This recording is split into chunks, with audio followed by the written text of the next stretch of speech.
Welcome, everyone. We're so grateful to have you on our webinar today. We look forward to providing you with value and insights that you can take back to your annual planning initiatives.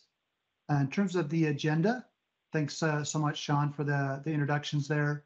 I'll be turning it over to Brad here to give us an overview of strategic portfolio management with ServiceNow. And then I will jump in, provide some examples of using annual planning with the different solutions, provide the demonstration.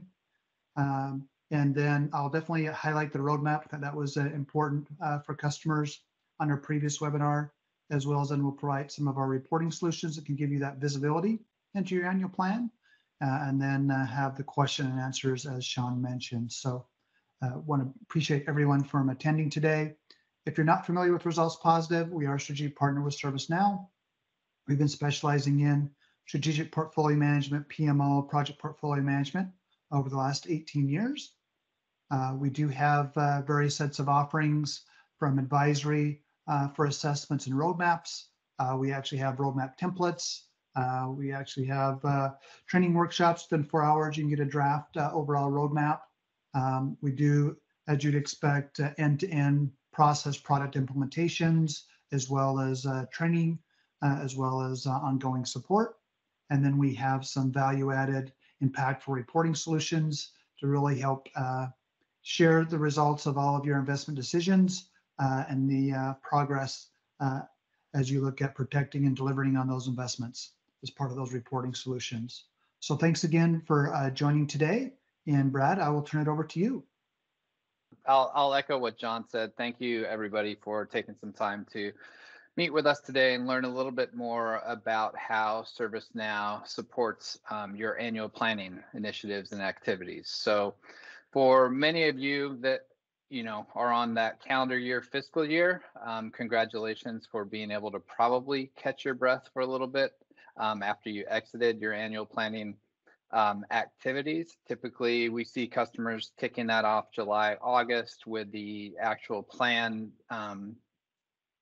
solidified in that October timeframe, right? And I think we catch our breath over the holidays and we're ready to hit the ground running come January 1st. While we think of kind of the outputs of annual planning, right, that stacked rank list of what we're going to do, what we've committed to work on, what's important to the organization, while we understand that that's kind of our marching orders for next year, there are a lot of questions that need to be answered as you go through the annual planning process to ensure you're working on the right things. Because I would imagine you're like a lot of customers we talk to, in that there's always more requests for work than there are resources and time and money to deliver against those requests. So in the ServiceNow platform, it's not just coming out with that list of what we're going to work on, but it's really optimizing that portfolio of work and activity across the organization. And when you're going through annual planning activities, right, we feel that it's important to answer some of these types of questions, not just what are we going to work on, but why are we going to work on these activities? What's the vision for IT? What needs to be changed? You might be marching towards a 3 to 5 year strategic plan, but I think we all understand things are extremely dynamic and changing across the organization. 2 years ago, if you would say, hey, what's our AI machine learning initiative, probably would have been met with deaf ears, right? That's front and center for a lot of customers right now. So how do you mobilize a team to focus on that changing environment? And what strategies do you need to embrace to ensure you're aligned with where the market is headed, where your end customers are headed, and what value you can achieve through the product and or services that you're providing to them? So that alignment's important, but then you get down to that project list and what work and activity will align with those strategic initiatives. So that's the first question. But oftentimes you have constraints associated with those projects, like when can we start? Have we already made other commitments? What is that going to cost? Do we have the budget associated with that? Oftentimes, even just the juggling of resources really needs to be taken into consideration to determine who do we need to work on these projects to deliver our ultimate end goals in place. So Long-winded way of saying it's not just a list of work that we're working on next year, but what's that optimized list of work and what information do we need at our fingertips to determine what that best list looks like? Okay. All right. So, typically what we see in our customer base is why this is so challenging is because answering those questions on that previous slide rely upon information from a lot of other systems, documentation, emails, people across the entire organization. So even if you look at something just like, what are our documented strategy and goals across the organization, I think we get an understanding for what those are at a high level. But, what's the time horizon on those? What's the prioritization of those? How do you stack rank those, right? Oftentimes that's housed in some Microsoft Office documents, maybe a SharePoint site, but really, pulling that information together is something that you need in that annual planning process. Even taking a look at, the demand piece. This is what we'll be focusing a lot on today. But how do you capture all of that demand across the organization? Oftentimes that's coming in a number of different flavors depending upon who originated that demand. Could it be just an email request? Do technology enhancements come into the same funnel that your project related requests come through as well? So I like to think about this as, how our customers pull this together today is they rely upon essentially human APIs, right? I'm going to task somebody to go get this information because we need that to make a decision. Now it's up to that person to determine where they're going to get it. Is it current? Is it relevant? Do we have all the inputs? Is it the latest and greatest? There's a lot of manual activity in just pulling all this information together across all of these systems.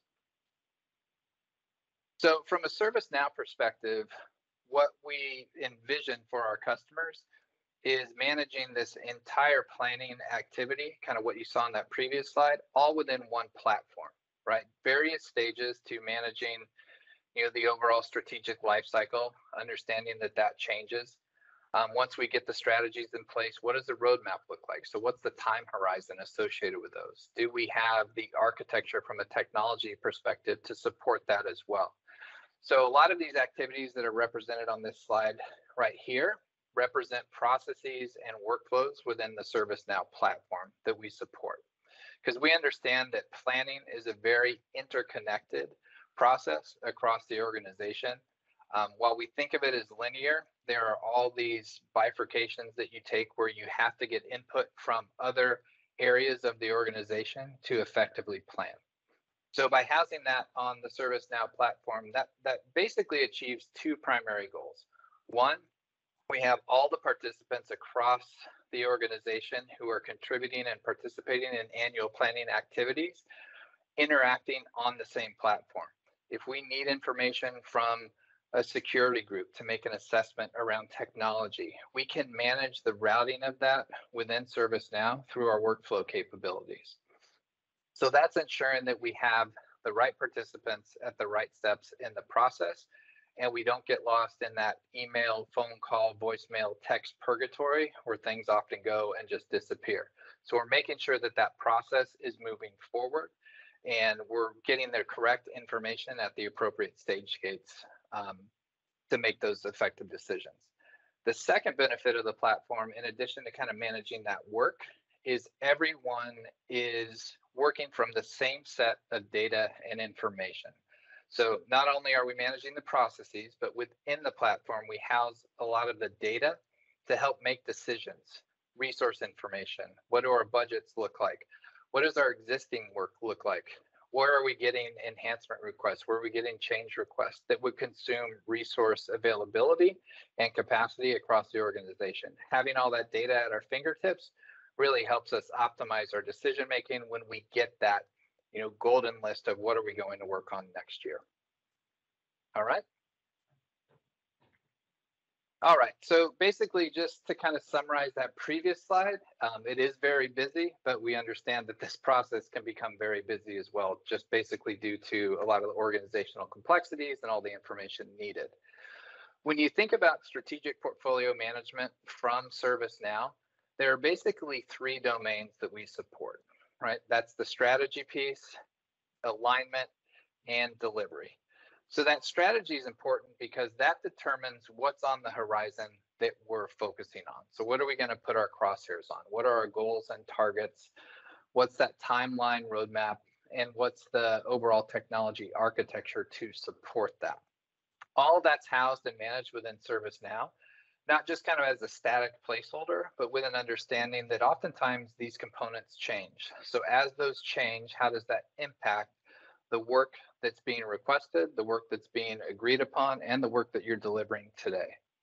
So once that strategy has been locked down and represented within ServiceNow, that really drives what we're doing from an alignment side. So again, we always have more work than we can do. How do we select that work? How do we ensure we have visibility into all those requests? That's essentially what we're doing around demand management. We might touch a little bit on ideation, which is kind of further upstream, but really taking a look at, all those requests we're getting, how do they align with our strategies, and how do we have different scenarios in there as well? What if we had a plus 10% budget increase going into next year? I think we would all absolutely be applauding that and very happy if that were the case. Oftentimes, it's the inverse of that, where we have to take out a certain percentage of our budget. So how does that impact the portfolio? And how do we do kind of a steady state, right, a grow scenario and a run lean scenario across those? And then finally, we get to the delivery component. So one of the great things about ServiceNow is our customers are not handcuffed in how they deliver their work. We support both traditional waterfall type of work, project execution, along with agile technology development as well. So that allows us to support, maybe those big capital like initiatives, CapEx type projects across the organization that are managed more of through a traditional work breakdown structure. But inevitably, those might have technology components that are managed in more of an agile framework. All of that work can be represented within ServiceNow, so we get visibility into how those are performing. All right, last slide, then I'll turn it back over to John. Just to summarize, when we talk about annual planning within the ServiceNow platform, right, we're centralizing that entire demand management process. The requesters know where to go to request work. They know what information is needed to initiate that request. And the people who are evaluating that request get a consistent way to capture that information. And they are ensured that they're getting the information to make the decisions they need to be to give that a thumbs up, thumbs down. How do they stack rank from a priority perspective? Also, prioritizing that work once we've captured it, right? Really visualizing what that looks like from a strategic perspective. This is just showing an example where we've segmented our requests by strategic priority and overall business value. So in this case, we want to select the things that are on the upper right-hand side of that quadrant. We can select that for execution, and then we get a different timeline view of what that looks like across our portfolio. The resource piece, we kind of touched on that, but once that work has been selected, how do we ensure we have the resources to work on that? And resources can be people, finances, time, right? All those components that determine what the appropriate landing slot is for that work based upon the constraints of inherited work or other priorities, competing priorities that are out there. We talked about those what if scenarios. The ability to do that and kind of see, you can see here we have some examples of, reducing costs by 1 million, increasing innovation, refining their 2022 scenario. So basically taking a look at all the things that are coming in, combining that with the resources and moving different levers to see what that would look like based upon different criteria. And then finally, that visibility component is big, not only from a planning perspective, so we can see, what do we have out there, but what are we executing on today and how does that align with specific goals and initiatives across the organization. So being able to see what's going on across the organization, not only from an execution perspective, but also from a planning perspective as well. All right, I have said a mouthful. With that, unless there are any specific questions for me, I'm going to turn it over to John. Let me go in and just... John, I always say we talk about the what our customers can do. You help them with the how are they going to do it. So Yes, exactly. So I'm going to provide things a little different view of that. It's all going to kind of come together when I get into the demonstration. as Brad kind of mentioned, what we typically see with organizations, right? What are the goals and objectives for annual planning, right? We all know that different years based on economic conditions and such might drive different goals and objectives or different decisions, right? It might be a lean year, and so there might be tightening of budgets and such. So the organization would set other guidelines as well as goals and objectives. So definitely want to understand your goals and objectives. And so you can use the goal framework and the strategic planning workspace to set those goals that Brad was kind of referencing to. So we'll highlight that here in the demonstration. So this is kind of that strategic top-down planning view here. And so it'd be good to set those goals, and then you can kind of track progress to those goals throughout the year. But it's also good then to use that to determine what's the right investment to make based upon the submitted ideas. So then next need to set up an annual plan. And so basically you'll be able to come in and create an overall, what they call portfolio plan, but that could be for the whole enterprise to have one company annual plan, if you will. You could do it by department or by business unit, or we could do it down here by portfolio, but you can create that overall annual plan. One thing I really like here is that you can start to look at dependencies. So even when you're doing that upfront planning, and yeah, maybe you've already kind of looked at the prioritization and the ranking of those, but then gives you another view into, let's confirm the dependencies there to make sure that we don't have any issues. And then you can take it to the next step and see if you have resource capacity before you even kind of start initiating your plan. And so that'll make sure that you're actually able to achieve your goals and objectives and make those investments that you've desired to meet those outcomes. And then here's an example of what Brad was showing then. One thing I'll be highlighting in the demo is starting in the top down, that strategic planning view, and then obviously highlighting how anyone can do it from a bottom up perspective, as Brad mentioned. Anyone can come in and submit their demands. And then you can use various tools here, such as the demand workbench, as well as the strategic planning workspace, and others that I'll highlight here to analyze, determine where we should invest based upon those submissions. So in the align side of things, the scenario planning that Brad just walked through, and you saw the little walk through there using the solution. So we'll highlight that a little bit as well. And so that's where you can come in here and do that what if scenario planning, make sure you got the right set of investments. And then here's looking at the resource side of things. So you've got that in the scenario planning today. You've also got the first release of the capacity planning and strategic planning workspace that came out in Vancouver. So I'll highlight that here as well. So you can do that as part of that strategic top-down planning. So what we're going to do next is go into a demonstration and walk through. So I'm here in the strategic planning workspace. This portion of the demo is using Vancouver. So just as an overall FYI, so I could come in here with a new user experience, and I can click in strategic planning workspace. It takes me here to the strategic planning workspace.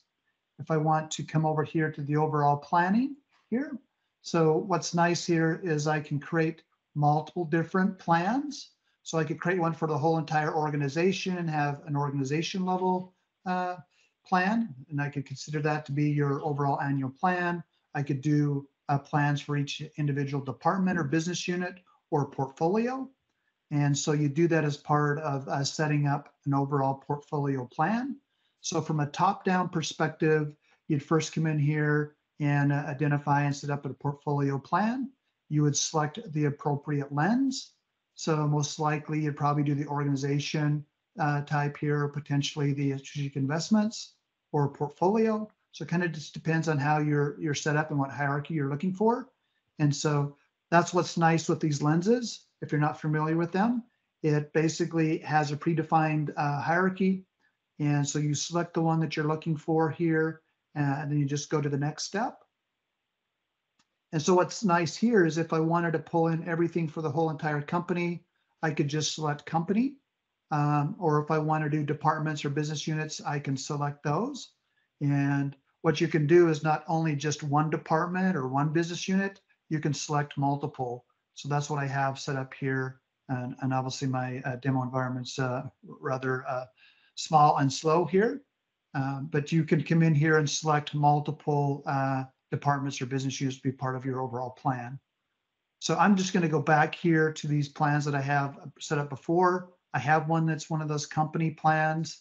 I have one here that's set up for two different departments, finance and facilities. So I can go in here into this particular plan. As I mentioned first, you might want to come in here and set overall goals here. So you can come in and set up your goals here as part of your overall goal framework.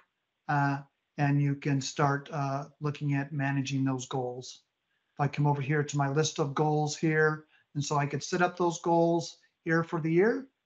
Very easy to come in here and enter in a new goal here that we might have. I can relate it to an overarching parent goal.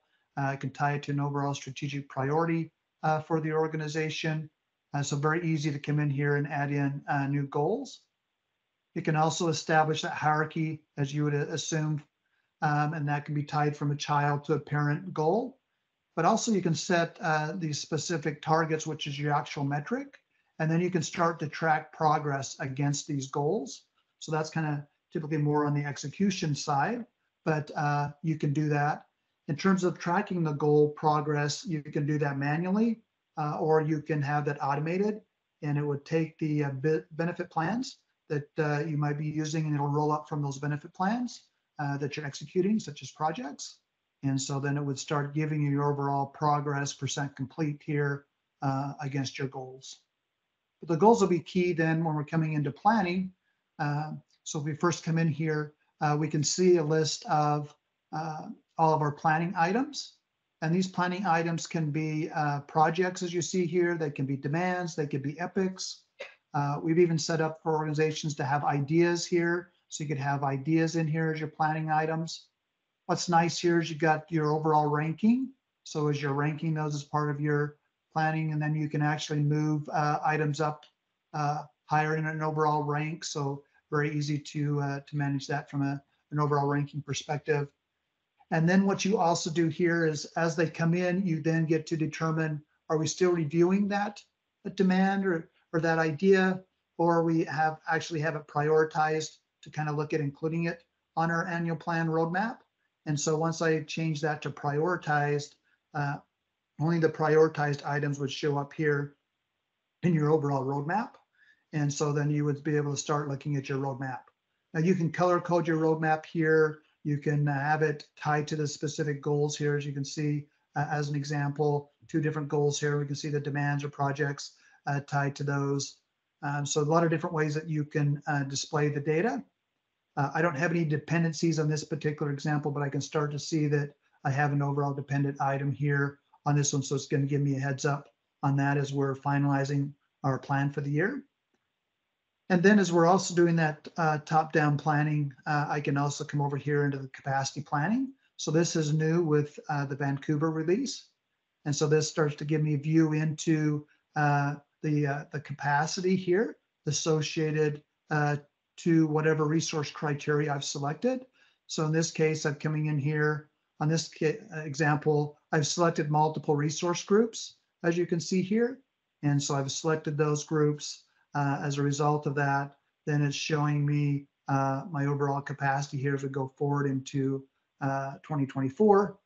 What's also nice in this new capabilities, I can start to see the planning items, those projects or demands, where do they line up against those particular capacity. So you're starting to get some of that view here in the strategic planning workspace. You'll notice later on when we highlight the roadmap on how some of the scenario planning and such will also be coming into the strategic planning workspace here shortly. But this just gives you that kind of top-down view. So in summary here, you can have your top-down view. I can also tell you that in the Vancouver release, they have Moscow ratings that you can use. And then I think it's actually coming out this month that they have a way for an end user to kind of customize their prioritization. So you can have a RICE score, you can have other types of attributes you want to use from a prioritization perspective. So you can definitely do that. And you can see here, I can resort things using that. So a lot more prioritization type of capabilities that you could do for your overall top-down strategic planning going forward. One thing to highlight here is that in strategic planning workspace, ultimately you want to have it aligned and actually integrated with your execution work. That meaning when I come in here and I'm doing top-down planning, I could just come in here and say, yeah, we have a demand that we want to do. So this is how your strategic planning would do. And I have a new demand here.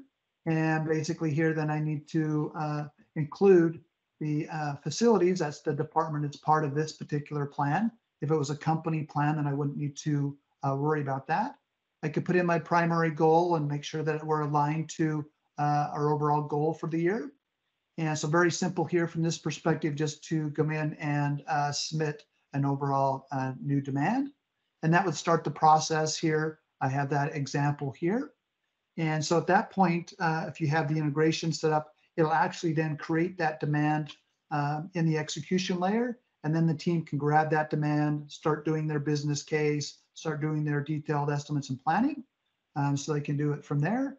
Or you could do some of that high level planning here by just going into the demand record here within strategic planning workspace and bring up your overall demand with your associated fields here.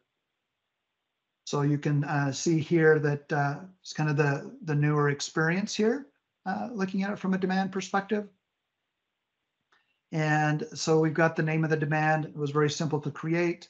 We can see here it's got the URL to the execution demand. So it automatically created that demand execution wise. So your current demand management process can continue the way you have that set up previously. But here as a strategic planner, I can come in and make updates in here as well. And then I just have different views here to look at the different items associated with this. So if I wanted to look at any resource assignments, typically wouldn't do that in your demand as your annual planning. But here I can see that goal relationship that I set up previously. This is tied to an idea. I could look at my idea here. I could tie some dependencies here for your overall annual planning. So a nice way to kind of manage and view that information here from a top-down perspective. So that's kind of a quick view of how you can use the strategic planning workspace to do that top-down annual planning. So what I want to do next is kind of pivot and kind of what I call bottom-up planning and highlight some of the items that Brad was mentioning. So number one, you can share, and probably many of you do have a demand request on your overall service portal, and any end user can go in here and submit that demand. And that would go through then through your process, go through your governance, make sure you get your business case, et cetera, so you can go from that perspective. We do see a lot of organizations actually use the idea as part of that demand intake process for annual planning.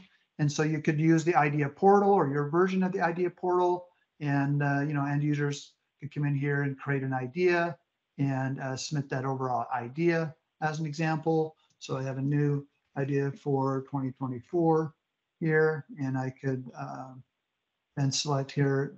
This one's going to be focused on whatever kind of goal you're looking at here, and then I can put in my overall description, and I can submit that idea as an example. So that could be a precursor. You don't have to do ideas. You could just go directly into demands as I started with, but just to highlight that's an option. One thing with ideas that's nice is you could, because a lot of times this happens for annual planning is the word goes out that, hey, all the business units need to submit their ideas for 2024. This way you can have those all submitted. They're just high level, right? They're no large detail with them, but then you can look at those and say, okay, which one of these are candidates for a deep dive for a business case? And then from there, those can be created into a demand. And then you would go through the demand estimating process for a business case, both from a financial and resource perspective, or even from a non-financial benefit plan perspective. So that's a couple ways that you can see the bottom up. You can allow all the organization to get the items in the system.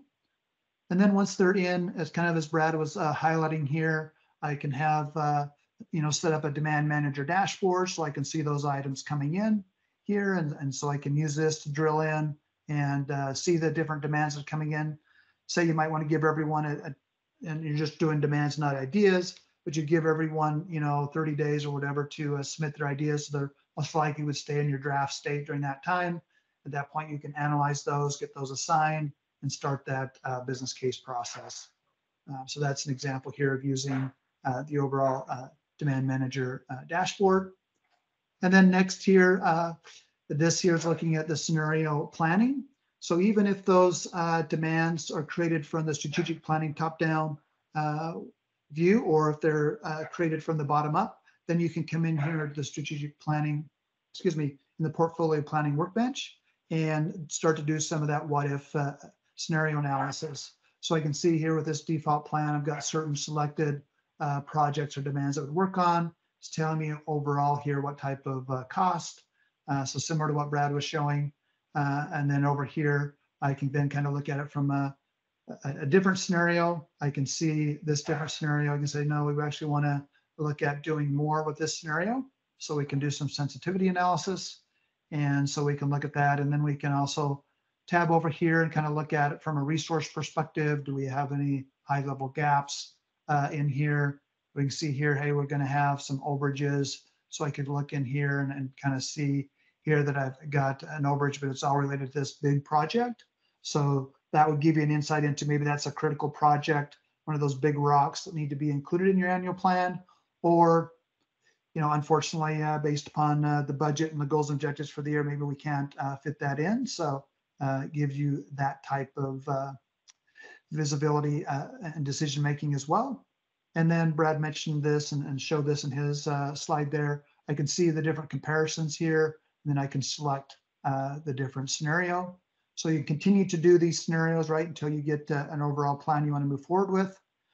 So that's the way you do it here in the portfolio planning workbench. And I kind of highlighted there in the strategic planning workspace, how you can rank those, how you can then prioritize those and put them onto the roadmap. Now this capability here for the portfolio planning here for scenarios, so that's definitely something that's is on the roadmap and will be in the strategic planning workspace. So I'll kind of highlight that in the roadmap slide here further on in our demonstration today. So if I come over here and you see this overall demand manager dashboard page, one other dashboard I wanted to highlight since I kind of introduced ideas. If you want to use ideas as a way to get all your simple ideas in, triage it from there, then there's this out of the box idea manager dashboard. And so you can look at all your different ideas here, and you can then kind of sort them here by the different categories, i.e. align those to your overall goals, if you will. So you can use this type of information to analyze your ideas, and you have some performance analytics indicators here as well that give you some average age, etc. Here with those ideas. I don't have that data in my demo environment here, but this is another capability here that you can use for managing and tracking your ideas. So if I come back over here to the demand, and we go to the demand manager dashboard. So you can see here we have 13 ideas. Here we've got our overall demands. We can see some high level information coming in from our demands. And that's where I would come in and then look at managing the demands. So we can come in and actually look at a specific demand request. So some of you might be familiar with that, but I could go in here and look at a specific demand. So this is where you would create your business case. So you can create both your scenario, or excuse me, your narrative around your business case, as well as your detailed planning. So you have your overall view here of looking at your business case fields here.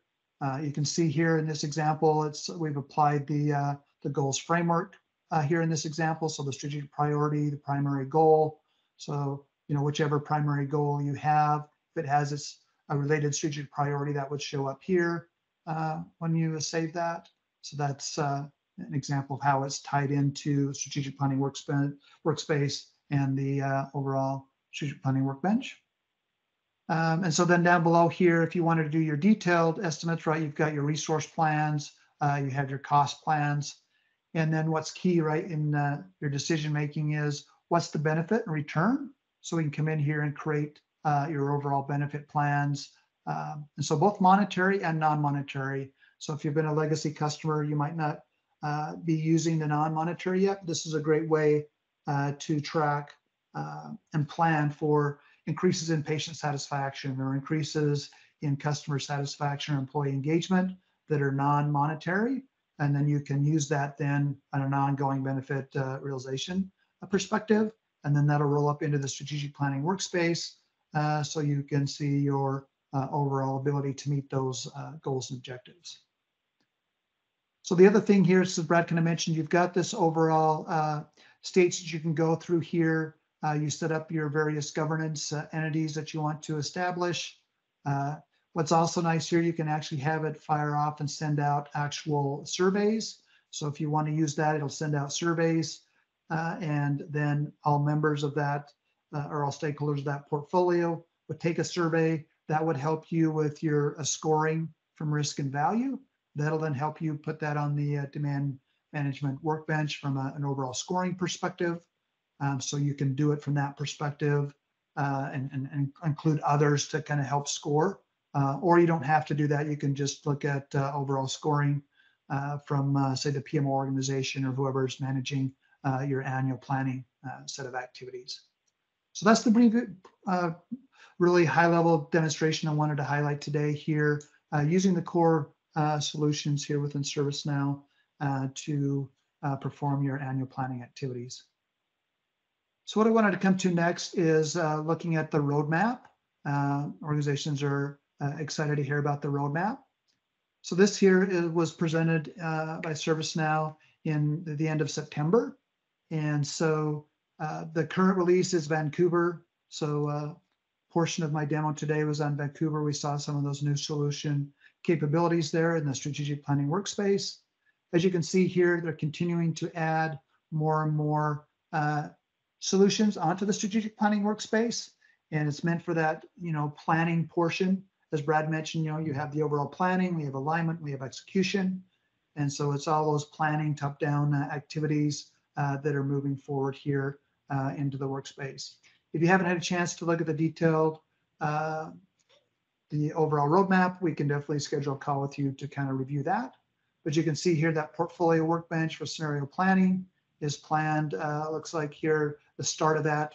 Here again, it's all subject to change, but that's in the September of 2024 timeframe here with the portfolio workbench as an example.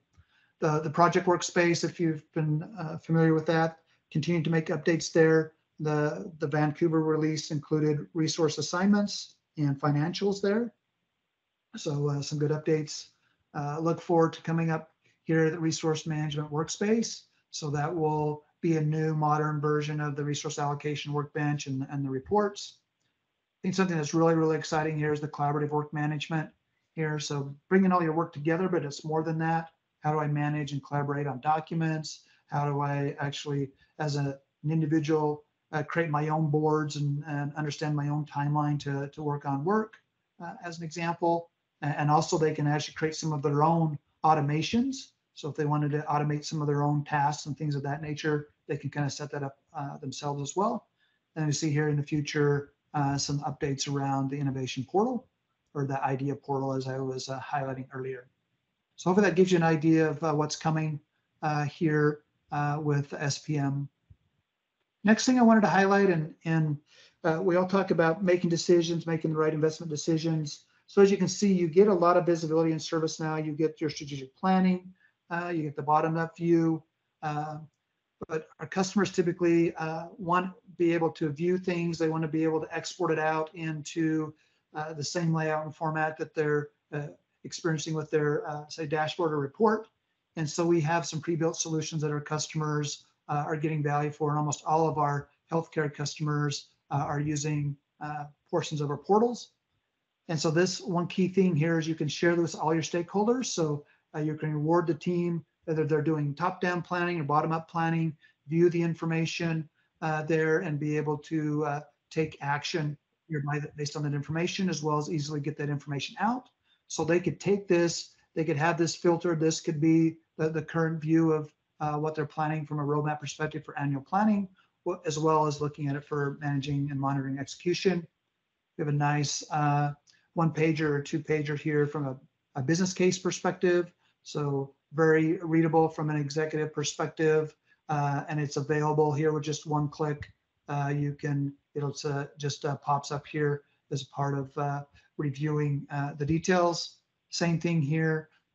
We have project charter that can be viewed, as well as a nice 1 or 2 page project status report.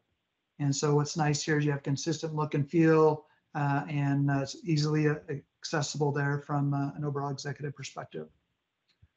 We do have a lot of other types of portals that we built for customers that we can also provide, whether it be program status reports. We have a really nice balanced scorecard that's using the strategic planning workspace and the goals and the progress against goals and your overall strategic priorities. So just as an FYI, really good here from an earned value perspective as well. So just some other options for you. For those of you that aren't using any of our portals, I know many of you are, but we do have some end of year using our pre-built portals.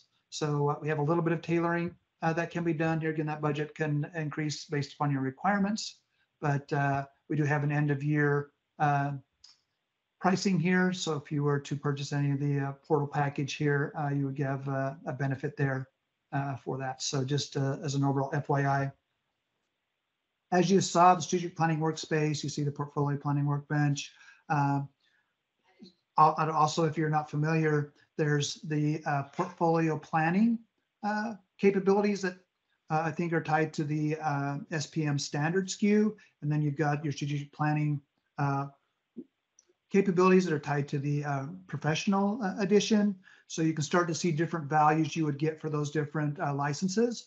So as part of this value discovery, Brad and myself are willing to be on a call and kind of walk you through those capabilities, assess where you're at today and how you're using demands or projects or portfolios, and highlight how where we would kind of see your current value that you're achieving based upon your licensing, and what additional value you might receive if you updated your overall licensing and new capabilities. So that's a key component here. So if you want to take us up on that, that's no charge, just an opportunity to give you more information around the licensing details, as well as we'll do an assessment of where you're at today, give you some recommendations and quick tips how to solve things today, as well as give you some recommendations that might help you as you move forward and get more value out of ServiceNow.